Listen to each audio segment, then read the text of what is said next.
Welcome to the Successful Life Podcast. I am your host, Corey Barrier, and I am here with my man, Charley. What's up, Charley? I'm doing great, man. How are you doing? It's Monday in Los Angeles. I'm doing a cloud check. There's one way over there, so we're a one cloud day today in LA. That's how we're rocking. I love that, dude. So, Charley, man, I'm super excited about this conversation, and the reason is because I get to ask you a bunch of questions that maybe I don't know, or maybe the audience doesn't know. And you're a Facebook expert, like you do the damn thing. So I'm super excited to hear. Um, I first of all, dude, welcome to the show. Super excited about that. And if it's all right with you, let's just dive right in, dude. I'm totally fine with that, man. I'm ready. I got my swimming trunks on. Let's make it happen. All right. So Charley, let me just ask you the first question I have for how did you start into Facebook? Like, how did you just wake up one day and you're like, oh, there's a new platform out. I think I'm just going to master it, or how did that work? Yeah, no, I mean, so before I got into advertising, I was a touring musician and radio personality, and um, that career ended due to a national scandal with a sex tape of a professional wrestler and a very famous New York talk radio host pulling his funding from a less famous Tampa, Florida talk show radio host. And as that lawsuit made its way through the courts, I also made my way 2,500 miles across the country and got a $10 an hour data entry job in Hollywood for an illegitimate social media company that then fired me 3 months later because their biggest account figured out what they were doing. I stole some work from them, started doing organic. My biggest client fired me because he put $100 into Facebook ads and did better than his 2K he was spending on with me with organic. And the next day I took basically his check to me, dropped it in on a credit card to Facebook, started promoting my band. And within about a year of that, I was managing a 7-figure daily ad spend at a very large international conglomerate ad agency because I'm a very good hire and nobody really checked my resume. And basically I was a terrible employee that favored testing and taking care of the client far more than the bottom line for the ad agency. And I effectively just failed my way up and became known by Facebook as somebody that was very good at determining how best to use their products. And over about a decade, I have done well into the 9 figures of revenue and business across 5 different continents. And I've brought to market the lead gen ad unit, defined the best practices for CBO, defined the best practice for how to do creative testing, was part of the development group for Power 5, server to server, that's now called Cappy. And I've spent a couple $1 million of Facebook's money to tell them how to use Facebook. And to be honest, I think the extraordinarily entrepreneurial spirit that it takes to maintain having food in your stomach as a touring punk rock musician ultimately led me to figuring out how to get money out of strangers on the internet. And I've turned those evil powers for good. And now I'm here. So, I mean, that is the very abridged, not even very interesting version of those stories. Good God. I mean, I can't even imagine the expanded version. So, but, so one of my questions is kind of tailored around one of the things that you said, and that's, I want to know, how do we know has the algorithm changed recently? And if it has, what would the audience like to know about that to better do their Facebook ads? Yeah, I mean, I think, so the big thing that has occurred is this piece called iOS 14, and that is the catalyst for what occurred. However, that's not the change. What occurred is the biggest structural change since the introduction of the conversion campaign. I remember running 7 figures a day before there was a Facebook pixel, before the conversion campaign existed. And Optimized CPM, the conversion campaign, when it came out, was doomsday like apocalypse, the world is going to end, end of everything as we know it, and ended up being a core element. And we saw the same thing 5 other times since. Never that big. So what happened now is this introduction of aggregated events management, which is just basically a different way that Facebook is collating their data, which basically means the internal database. Facebook, when you look at it, is a giant pivot table with things that you can implement, just like Excel, right? Or Google Sheets. God bless yourself if you're trying to use pivot tables on Google Sheets. But so what we're seeing now is data as a percent, in the interest of privacy, which is an ongoing effort from iOS 12, iOS 13, CCPA, GDPR, all of these fun different acronyms that everybody can throw around to, monger some fear. What we're seeing is a less and less ability for the unfair advantage of Facebook as having this extraordinarily high amount of data on a user, less and less ability to take advantage of that in a way that people have relied upon for years. Now, what that really means is the people that have focused their business practices not by implementing what Facebook says you should do, but by leveraging what worked for them in a shorter fashion that was less reliant on the customer journey and more reliant on hacking the platform, those people are going to be suffering more and more. And one of the biggest scares that was really put out was by ad agencies and Facebook experts that really relied upon what we call delayed attribution. So up until a month or so ago, maybe 2 months ago, you were able to report your results on what they call the 28-day click. And what that really meant was you were able to say, well, somebody clicked on this Facebook ad 28 days ago and then a sale happened, so I can take credit for that, which when you say it out loud in a sentence completely makes no sense at all. But a lot of ad agencies relied upon this to, 1, validate their worth, 2, take credit for as much work of other departments as possible, and 3, justify their business model, which is predicated on commission of ad spend. So when these folks had to no longer rely on what is effectively a lack of integrity in their data as a business model, they were very scared. And so they started talking about how are they going to address that. And that came across as, well, we're no longer going to be able to use data anymore. Facebook's completely unreliable. And what it really meant is the folks that have prioritized the customer journey and running a good business that know their data and are capable of implementing the scientific method are going to win. Basically, good business owners are going to win. Bad business owners are going to lose. Because Facebook was at a point where it was so smart that you could completely misuse the tool and still succeed. And the days of that are basically gone. It's like the gold rush of California is over, right? You can't just pick up a tent and a pickaxe and become a millionaire. That doesn't mean that gold as an industry is dead. It just means that you actually have to know what you're doing in order to be good at it. And where this has really been sold to people is basically saying, well, if you don't have a lot of money, you're screwed. And it's like, no, I know tons of my students that are spending $100 a day, $1,000 a day, $5,000 a day, that are doing as good or better than brands that are spending $50,000 or $100,000 or more a day.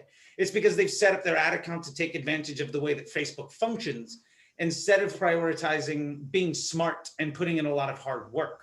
And the hard thing is, hey, look, I am all for somebody putting in a full day's work. I'm not saying that hard work is something that is bad. What I'm saying is that is not how you use a machine learning platform. Like if you have a factory and every machine in that factory does its job, it doesn't get any better because you put in more work at hitting the button at the beginning of the factory, right? I don't care how hard you try to smash that button. I don't care how many hours you put into hitting that button or to trying to micromanage every little step of the way. It's going to do its job. And you can either get in the way of that and try to say, well, look, the machine's doing all of this stuff, but it's because I'm implementing everything all over the place to validate your own existence. Or you can lean into letting it do its job for you. And instead, you can focus on things that actually matter, like caring about your customer, landing page conversion, customer service, your email campaigns, your every other platform you're working on, lowering your COGS, getting better shipping deals with UPS, like a million different things that actually move the needle for your business, because Facebook ultimately should be something that's easy. And it is. I think it became more and more complicated because people created more and more problems because they were reliant on this data shift. And they were reliant on all this data, so they implemented strategies that worked for other platforms, and that created more and more problems. And so ultimately what it means is if you have a Rube Goldberg device, 30 steps to flip a pancake, and it no longer works, the solution isn't to make a 40-step solution. That's how most people worked. However, that is fundamentally impairing people's long-term success. And this has been known for years. Most ad agencies that are spending $1 million a month or more, folks that have direct Facebook reps, not salespeople, but high-end SMB team or higher reps, have been taught this work since 2017, 2018, since there was a period of time where the Facebook platform was shown in chronological order. When that switched, Facebook became an optimized CPM platform. People basically ignored what that meant, and they continued to try to use what worked on Google and in demand and inventory-based platforms. And what that really means is Google's primary focus is to use a whole bunch of data and give the money, show the impression, whoever's willing to pay most for the click to get you off of Google as fast as possible. Facebook deals in eyeballs for profit. Their number one objective is to keep you on the platform for as long as possible. So knowing that those platforms fundamentally function in completely different ways, have completely different business models, and built for completely different experiences, plus Google doesn't control your experience across multiple devices and multiple platforms. Facebook does. Facebook, Instagram, the audience network piece, plus they own half of the internet as it is, like access to it, like the servers along with Amazon, like they control all of that. So they can control your experience. So implementing something that works on banner ads where retargeting is what you had to do, or in Google where heavy segmentation works because you weren't able to create a customer journey or intent, applying those practices into Facebook had more and more diminishing returns. And this element of iOS 14 and really the implementation of an aggregated events manager meant that the folks that relied on doing that, misusing the tool to create more work, are seeing their returns get hit even harder and harder. And the folks that are really hurt by that are honestly the clients, the folks that have been lied to for years, that are paying people that are basically solving problems by overhiring underqualified people that they poorly train and overworking them to solve the problem. Those people are what suffer the most. So at the end of the day, what has happened is Facebook is collating their data in slightly different ways than they did before. And it meant that you're going to get less ability to micro segment everything. So the things that you shouldn't do are getting harder and harder. The things that you should do are becoming more and more effective. So, but the bottom line of all of it is, if you've been adopting what you've been told to do for years, this is a wonderful move forward because it's actually going to improve your ability to mitigate against the rising cost of the platform, because every year it gets more expensive. If you fight against that, you're screwed. Yeah. All right. So let me ask you this. All right. You mentioned Instagram and Facebook. Obviously, we all know they're owned by the same people. So which one would you say is more effective as far as putting ads on, running an ad campaign on? I would challenge the premise of the question. Okay. Auto placement, auto bid, or I guess lowest cost bidding. Don't address whether it's on Facebook or Instagram because you don't care. Right. My point is, it doesn't matter where that impression goes. What you do see is people say, well, Instagram's far more efficient. I'm just going to shut off Facebook. And then they raise their spend, and then performance gets worse and worse and worse. The reason Instagram works for you is because that's where somebody made the final click. That was the last thing that got somebody over the finish line. And it's like, I don't know if you've ever been to the East Coast of the United States, but there's this place called Pedro's south of the border. Now, if you've ever gone up and down I-95, you know there's a million billboards, right?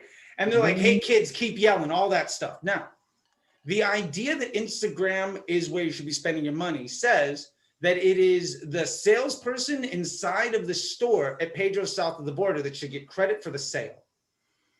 Not the 100 billboards that you saw since Pennsylvania, right? Or since like South, like Florida. Like, so the idea is let the platform touch people and however it needs to be done, because Facebook's already doing retargeting for you. Facebook is already finding individuals, however it's most effective to get their attention, to get them to do the thing.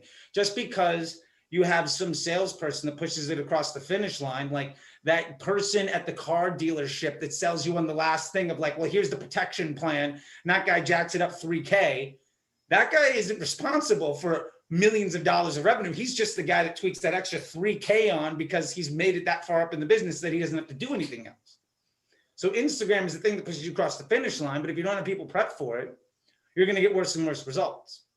So I challenge the premise of the question by basically saying, let Facebook show your content wherever that content is going to do the best job.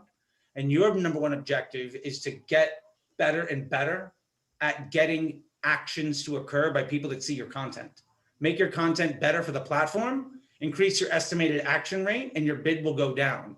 So anything you do that makes it harder for Facebook to show the right ad to the right person is a liability to your success. So that's limiting to Facebook or Instagram, using interest groups, or relying on heavily complex funnels with retargeting audiences and everything. All these things that work on other platforms are liabilities to success in an optimized CPM environment.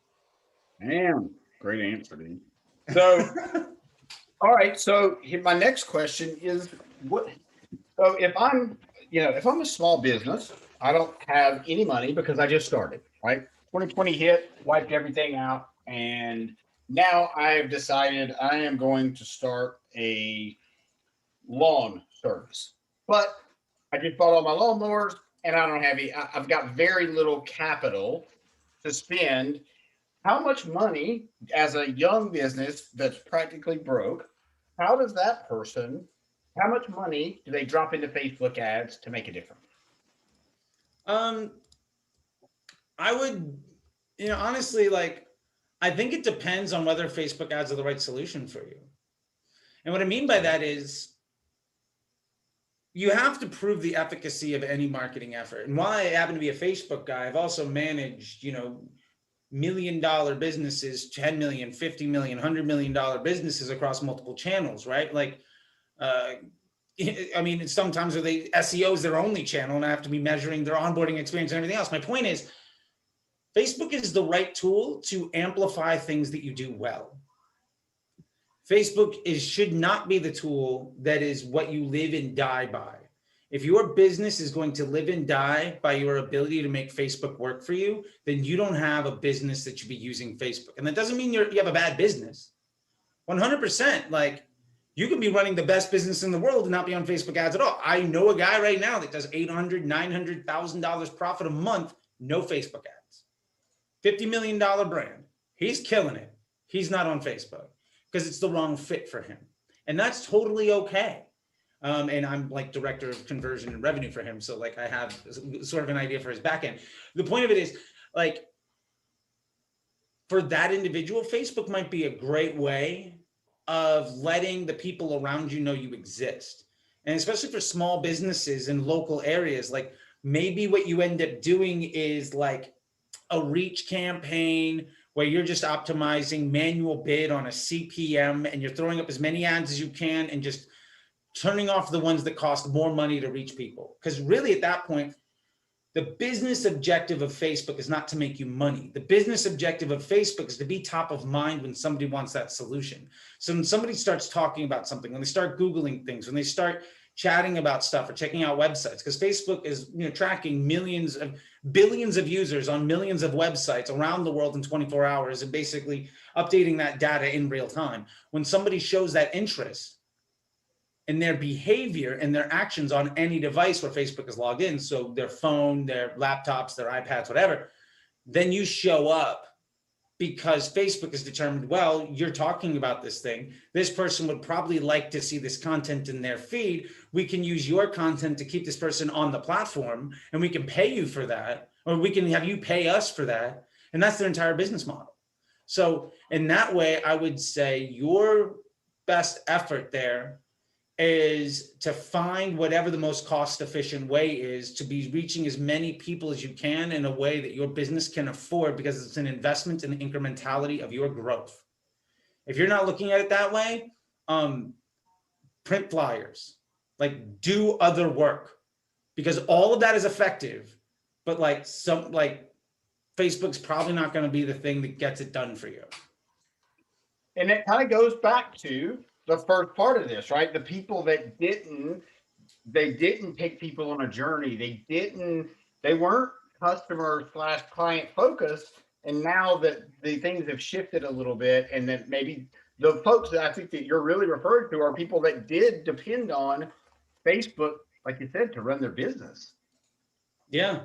Yeah. And I think that, the sad part is there are people that got by people were able to run a business without having very good business fundamentals because of the opportunity. And Facebook allowed a lot of money to be made for a lot of people that otherwise would not have been able to do it, which is fantastic. The problem is that as the growth of inventory diminishes, and as the volume of spend, like I remember I did an effort for 1-800-Flowers. I was on this show for AMC called The Pitch. It used to air after Mad Men. It was like a reality TV show, right? Reality game show. And it was to be the AOR for 1-800-Flowers. And you had to do something completely ridiculous and innovative. You had to spend $100,000 and you couldn't use television or radio or print to promote the brand. Now, mind you, today, like, oh, great, I'm going to go for on Facebook ads. Right. At the time, that wasn't an option. This is like 2013. That wasn't a choice. Like that wasn't on the table. That was not something you could do. Fundamentally, that wasn't something that was an available choice. So we had to solve the problem that way. And we invented something called social gifting. And we basically made it so that you could buy something for somebody else. And we did this, I got a whole YouTube video. My point is, like, I'm not going to try to sell you on that. My point is that we were able to make that work at the time because we were using the platform in a way that allowed us to increase the ability for that brand to see value from it. And what we did was we had these $5, 1-800-Flowers has these $5 cookies, smiley face. Now $5 for a cookie is probably too much, but it's delivered, right? So what we did is we said, okay, you get this cookie, you scan this QR code, it brings you to this Facebook group, you join the Facebook group, you say, hey, I got it, and you can pick one of your friends and we'll send it to them for free. So we did 20,000 of those. They built a Facebook group of 20,000 people. Their average AOV on that 20,000 people over the next year was about $50. So they made $1 million by giving away 20,000 cookies. Damn. So my point there is we used the platform to amplify something that reinforced that business's core competencies, right? They had an email game. They had all of that other stuff. So in that way, basically, for you on Facebook, if you're really good at something, use Facebook to amplify that. And a lot of times that means like maybe what your best at is my email game is strong. My site looks like shit. I'm not good at customer service, whatever, but my email game is strong. Great. Get people, use Facebook ads to get as many leads as you can so that you can grow this giant pool so their email game can do something well. And that's why some people are crushing it influencer, and the exact same brand run by somebody else is going to be really good at YouTube. Like, there's a million ways to market something. Sure. So it's all just built around this idea of using the tool properly. So yeah, I agree, and that's such a different. I think that's, well, first of all, I don't know that I didn't know all of that. I didn't know the cookie story, which I think is phenomenal, and I think that's a great. I think that's a great point to highlight, because groups are something that's another question that I had for you. Are groups still the way to go? Facebook groups. And I say that in a way, in a bit from a business standpoint. Like, let's just say, yeah. Yeah, I mean, I think Facebook is moving more and more to the groups. So what we did then was a Facebook page, right? And at the time, everybody was bidding for page likes because that was giving you the greatest reach, right? And like those are the first big Facebook campaigns, were page like campaigns. Just get people to like my page, right? And it was basically traffic, because Facebook page was your website. Facebook groups are still very good. I think they're wildly underutilized. And I mean, I've used them I've monetized the shit out of Facebook groups. Like I've got one myself. It's about 12,000, 13,000 people. And I've got several, very nice streams of income that come from monetizing that attention. I've also worked with plenty of other brands where we built, 8,000 person or 300,000 person Facebook groups. And I think that it's incredibly valuable for you to own attention in a specific way that allows you to address people in a way that you can monetize, whatever that looks like.